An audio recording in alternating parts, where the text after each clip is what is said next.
JBN, we keep you informed. Couple shot dead in Charlton, St. Andrew. A man and a woman said to be his girlfriend were shot and killed on Charlton Avenue in St. Andrew early Monday morning. The deceased have been identified as Tiffany Wilson, 28-year-old resident of Charlton Avenue, Kingston 8, and Nardo Henry. Reports are that about 3 a.m. residents heard explosions and alerted the police. A team of officers went to the community and during a search, the bullet-riddled bodies of the couple were found inside Wilson's home. Police have since launched a probe into the incident. A motive for the attack has not yet been determined. One of 3 teens who escaped from the Barrytown police lockup recaptured. The St. James police have recaptured the 17-year-old boy who escaped from the Barrytown police lockup on Friday. The police say he was accosted about 7:25 p.m. on Saturday, October 26, along the Barnett Street main road in the parish. The juvenile was facing charges of illegal possession of firearm and possession of identity information before he escaped. He will now face an additional charge of escaping custody. Meanwhile, police are continuing their search for the other 2 juveniles, aged 16 and 13, who also escaped custody along with Stewart. Reports are that about 5:30 p.m. the 3 teens got the padlocks of a grill at the lockup and escaped. Anyone with information on the whereabouts of the other 2 escapees is being asked to contact the Barrytown Police at 876-953-7899, Crime Stop at 311 or Police 119 emergency number.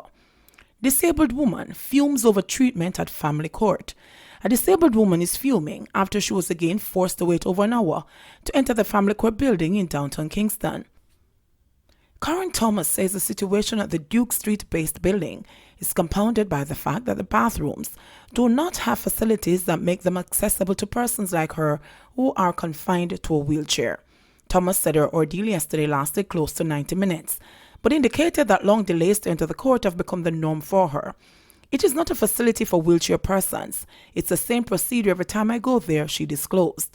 The 48-year-old Kingston woman said yesterday's visit to the family court was for a counseling session in a case she filed against the father of her child.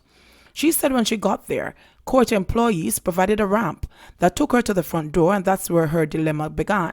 According to her, the single door used by other members of the public was not wide enough for her wheelchair. As a result, Thomas said the court staff opted to open the other side of the door. But the door jammed, and them tried to use a knife to pull it. And they were there for a good while, she said, estimating that she waited about 90 minutes. It was a great struggle for her to get into the building, one court staff said. According to Thomas, her ordeal unfolded in front of a judge who was entering the building at the time. She said she didn't like what she saw, Thomas recounted. Inside the court building, Thomas said she was taken to a side room on the ground floor where she met with a counselor. The 3 courtrooms at the family court are located on the 3rd floor, which is inaccessible to persons confined to a wheelchair. Court employees said that on other occasions, when Thomas has to see a judge, the hearing is conducted in an office space located on the ground floor. Thomas said usually they open a door to the side and let me in. Human remains found in suitcase buried in pit. Up to late on Sunday night, a forensic team was still processing a scene in Johns Hall, St. James, where workmen discovered a skull and human remains inside a large suitcase which was buried in a pit. Reports are that the owner of the premises, Alan Hughes, who resides abroad, recently came home and started construction on his home. Before he left Jamaica some time ago, workmen had started to dig a pit inside his yard, but after going overseas, the digging stopped. Recently, Hughes decided to continue the digging and asked some of the men to clear the dirt and debris which had filled the hole. About 5 p.m., the workmen stumbled upon a large black suitcase. Closer observation led to the discovery of human remains. The police were summoned. Several residents say they are convinced that the body is that of Stedman Hughes, Alan's stepbrother, who went missing more than 2 years ago. Nobody don't know what happened to him, and nobody don't know where he went, one community member said. He was a very good man. And one day, everybody in the community just wake up and can't find him. Everybody was kind of shocked to see him just disappear like that. The police suspect foul play but are awaiting a post-mortem examination to determine the cause of death or to at least identify the body. Son stabs father to death. A man was stabbed to death on Sunday morning in Capitol Heights, St. James, during a dispute with his son.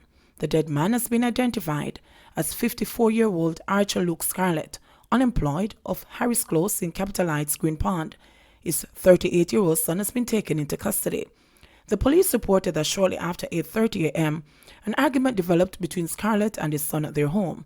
Minutes later, loud noises were heard coming from the house, and the son later walked outside covered in blood, allegedly shouting, "Me tired of it now, me tired of it."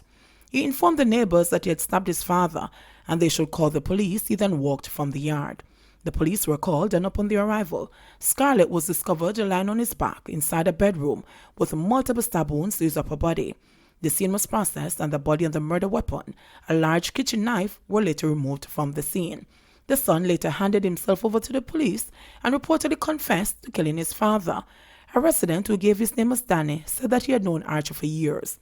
Archer no stop bother the youth, and a long time we are wanting to stop molest the youth. Him go prison and come back, and from him come, it's like him take a set pan him own son and want drive him out of the house, he said. We not say the youth for kill him, but we know say him tired of the things they know. We notice that the youth all start go to church and try to live a decent life. But Archer just won't stop terrorize him and see they know the youth stab him and kill him. Tufton dismisses unfortunate claims about U.S. hospital ship. Health Minister Dr. Christopher Tufton says that Jamaicans should have no fear in visiting the U.S. Navy hospital ship USNS Comfort for medical attention. Several voice messages are being shared on social media in which persons purporting to be residing in the United States of America are heard telling relatives in Jamaica to stay away from the ship. None of them no go down there, go take no free medical from them, a woman warned her relatives in a voice message that is making its way around the social media. I kill them come for kill off black people off of the planet, and them a go every Caribbean country for kill off people. America don't give a free health care up here, the person said. However, Tufton said that the negative message being circulated is not only erroneous but is unfortunate. It is done either out of ignorance or mischief, said the minister, adding that it is not good for international collaboration in the area of public health. This is a medical ship that has traveled the world and involves many nationalities. They have helped many in the past and continue to do so. Those who think otherwise are ill-advised, Tufton said. The ship is currently anchored in Kingston and will offer free medical services until November 1. It is anticipated that approximately 150 surgeries will be conducted on board. Surgeries will fall under the categories of ophthalmology, general surgery, orthopaedic surgery, plastic surgery, wound care, and urology. Basic medical services will also be provided at walk-in sites at Sabina Park and the Greater Portmore Health Centre. The walk-in sites will provide adult medical services, paediatric medical services, dental services, physical therapy, and dermatology. The sites will operate from 8 a.m. to 4 p.m. each day on a first-come, first-served basis. Mobe businessman freed of incest charges.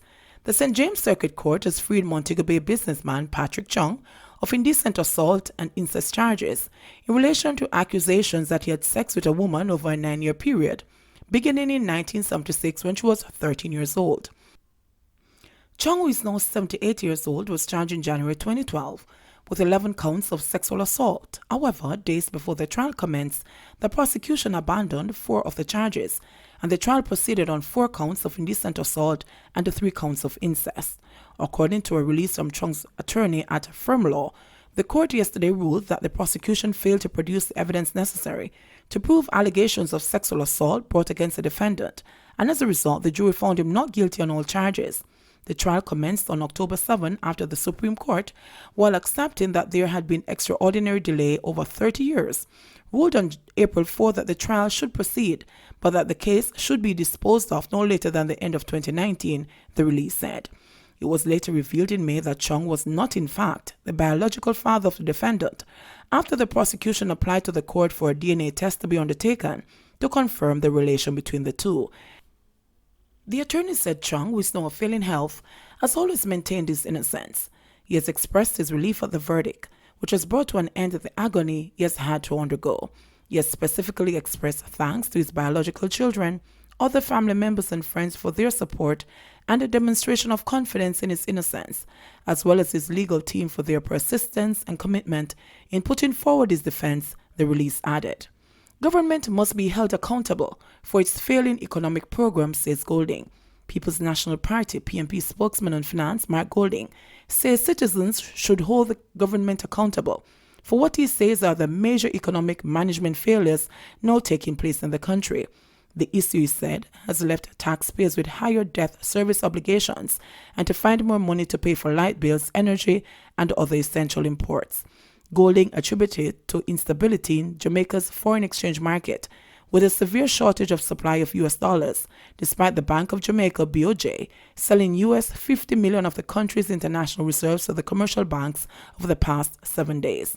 Last Friday's selling rate of $138.80 to $1 represents a fall of over 12 Jamaican dollars or 10% since the beginning of the 2019-2020 fiscal year. The finance spokesman outlined, adding that with almost 2/3 of Jamaica's public debt stock in foreign currency, it will cost more to service debt and pay for imports. He noted that from January to July 2019, the BOJ lowered its policy interest rate 6 times, from 1.75% to 0.5%, while at the same time lowering the cash reserve requirements from 12% to 7%. This, he said, resulted in an increase in liquidity in the financial system by 28.1 billion Jamaican dollars, while the rate of credit expansion in the economy has slowed compared with last year. The expansion of liquidity is adversely impacting the foreign exchange market, a predictable outcome given that Jamaica's inefficient credit transmission system remains substantially closed to small businesses and is not financing higher levels of economic expansion, Golding said. He added that the official forecast of economic growth for this fiscal year has been cut in half to 0.7%, with the closure of the Gisco Alpoid plant in St. Elizabeth, and business confidence has fallen for 2 successive quarters. Repeated bouts of instability in the foreign exchange market are making it difficult for businesses to plan and invest, Golding stated. JBN, we keep you informed.